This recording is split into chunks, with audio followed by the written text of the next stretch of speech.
В зале Пушкинского музея под стеклом лежит золотая диадема. Она собрана из тысяч крошечных колец и подвесок, таких тонких, что кажется, будто украшение сплетено, а не отлито.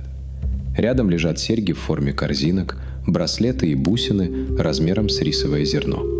Работа настолько мелкая, что современные ювелиры до сих пор не до конца согласны, какими инструментами ее вообще можно было сделать 4500 лет назад. Табличка рядом называет вещь в честь царя, который, если верить хронологии этого же музея, еще не родился, когда эти кольца легли в землю. Расхождение почти на 1000 лет, и хранители музея давно к нему привыкли. Табличку никто не спешит переправлять, потому что громкое имя продает экспонат лучше точной даты. Откопал ее отставной торговец, самостоятельно выучивший древнегреческий, чтобы читать Гомера в подлиннике, и настолько убежденный в реальности Трои, что коллеги считали его чудаком. Нашел он не совсем то, зачем приехал. В середине XIX века Илиаду в университетах читали как поэзию, а не как источник. Троя считалась красивой декорацией, без реального адреса. Подробности из поэмы годились для лекций по литературе, но не для карты. Профессора прямо говорили студентам, что искать место ее падения так же бессмысленно, как искать точный адрес Олимпа. Немецкий предприниматель Генрих Шлиман разбогател на торговле, а потом бросил бизнес ради археологии. Он был убежден в обратном. Он читал Гомера как путеводитель, вплоть до расстояний между кораблями и стенами города. И в 1871 году купил разрешение копать холм Дисарлык на северо-западе современной Турции, там, где, по его расчетам, должна была стоять Троя. Разрешение он выбивал у османских чиновников почти год, засыпая их письмами и взятками через посредников, и в итоге получил документ с условием делить находки поровну. Условием, которое сам же собирался нарушить при первой возможности. Идею подсказал ему не Гомер напрямую, а британский дипломат и археолог-любитель Фрэнк Калверт. Именно Калверт первым указал на Гисарлык, владел частью холма и уже вел на нем пробные раскопки. Но денег на масштабную экспедицию у него не было. Он делился со Шлиманом наблюдениями за геологией холма, за расположением древних стен, даже одолжил часть своей земли под раскоп.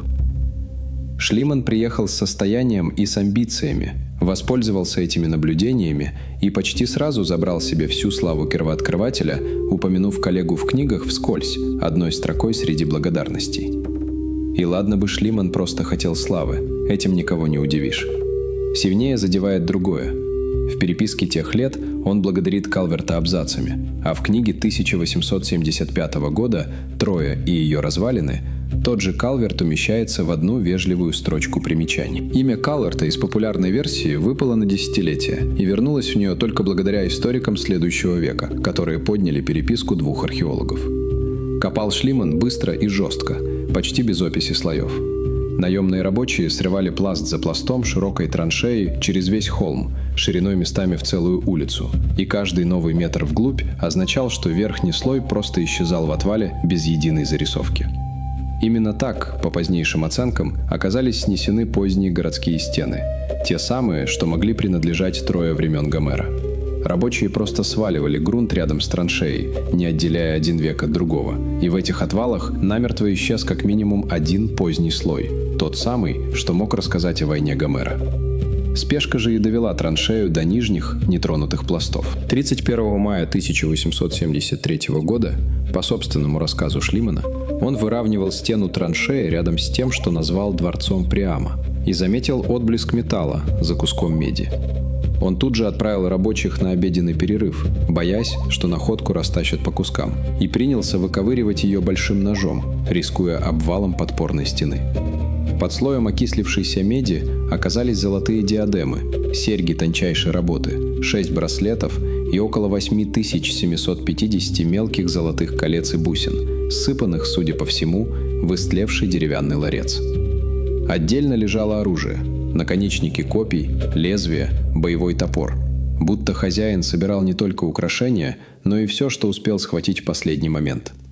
Шлиман назвал находку кладом Приама, того самого царя, который у Гомера правил Троей в момент ее падения. История, конечно, красивая, но есть один нюанс. Сам Шлиман настойчиво повторял в письмах и книгах, что рядом стояла его жена Софья и заворачивала находки в шаль.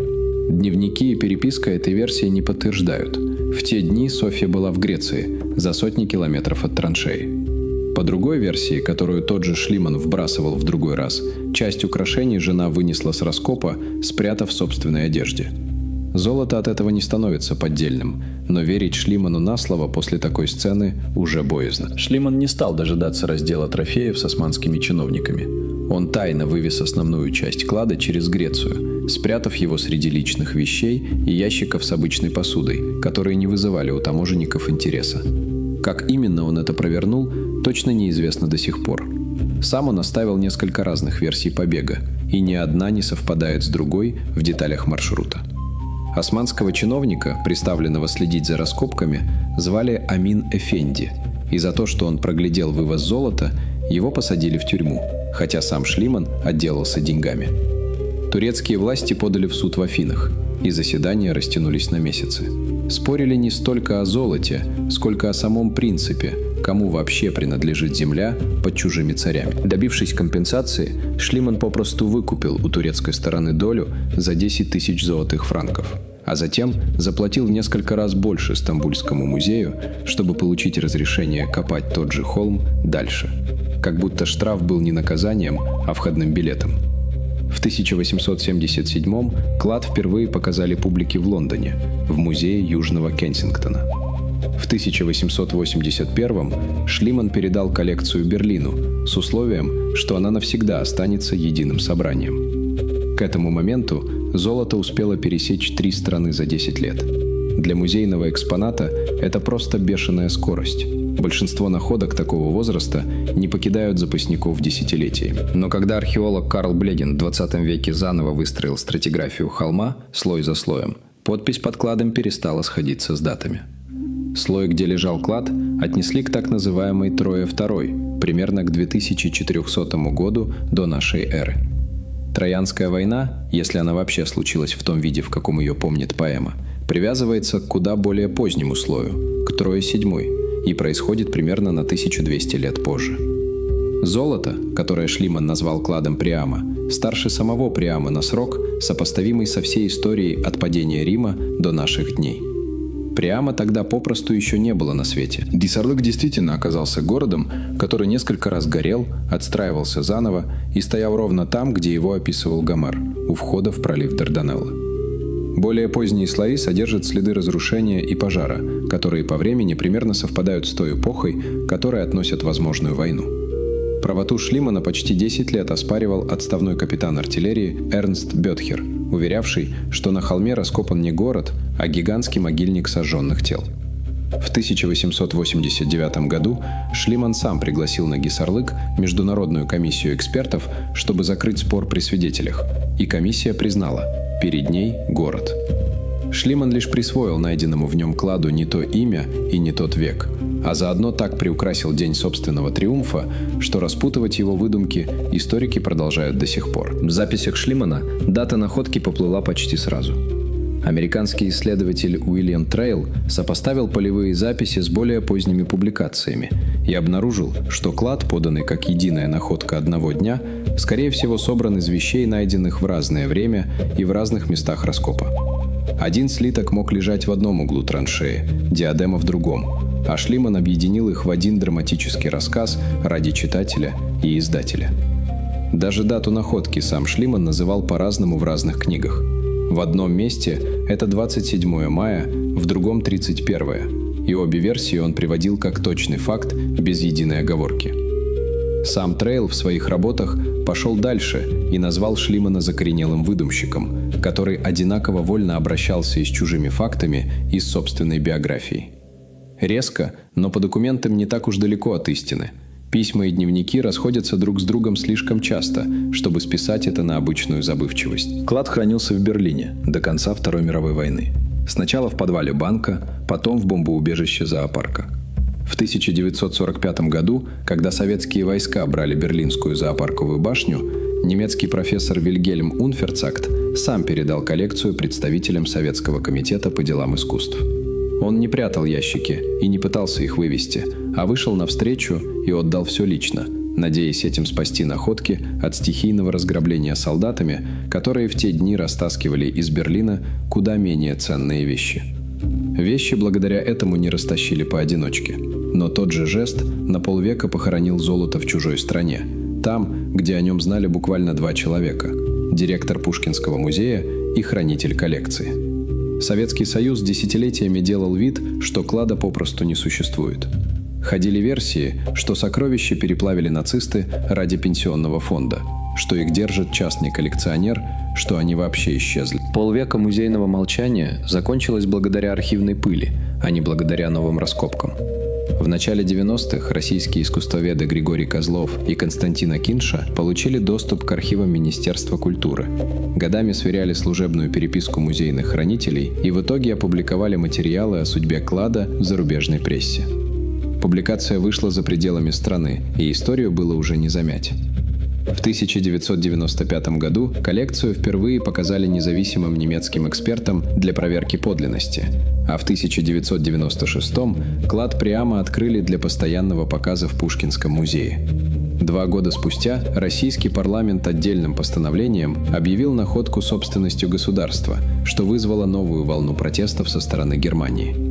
Германия требует возврата коллекции как незаконно вывезенной, направляя официальные ноты каждые несколько лет без особой надежды на ответ. Турция напоминает о собственных претензиях столетней давности, и спор тянется по сей день без развязки. 3 страны продолжают называть золото своим, и ни одна пока не смогла доказать это в суде. Озеро Гуатавита лежит высоко в Андах, и когда испанские конкистадоры добрались до него в XVI веке, местные жители рассказали им про вождя, который раз в жизни покрывал себя золотой пылью и выходил на плоту в центр воды, чтобы бросить в нее драгоценности как подношение богам. Слух разросся до легенды о золотом городе, спрятанном где-то в глубине континента, и десятки экспедиций годами гибли в джунглях, разыскивая это место. Города они, разумеется, не нашли. Испанцы просто перепутали разовый ритуал с бездонной казной. Хронист Хуан Родригес Фрейле подробно описал этот обряд в своей книге 1636 года, спустя столетия после того, как испанцы впервые услышали о нем от местных жителей. Как вождя натирали смолой и обсыпали золотой пылью с ног до головы, как он выходил на плот с 4 горящими кострами, как толпа на берегу молчала, пока с воды не подавали знак. 3 века спустя эта страница считалась не источником, а красивой сказкой, потому что ни город, ни озеро с золотым дном никто так и не нашел, хотя пытались всерьез. Озеро Гуатавита действительно пробовали осушать промышленным способом еще в XIX веке, прорыв в его берегу канал, который до сих пор виден на спутниковых снимках. Золото со дна тогда подняли немного, и большинство искателей решили, что легенда просто преувеличена до неузнаваемости. В 1969 году крестьянин по имени Крус Мария Димати наткнулся на пещеру в горах к югу от Боготы и обнаружил там глиняный сосуд, а в нем миниатюрный золотой плот с фигурками людей. Местный священник сопоставил находку со старым рисунком похожей вещи из книги XIX века.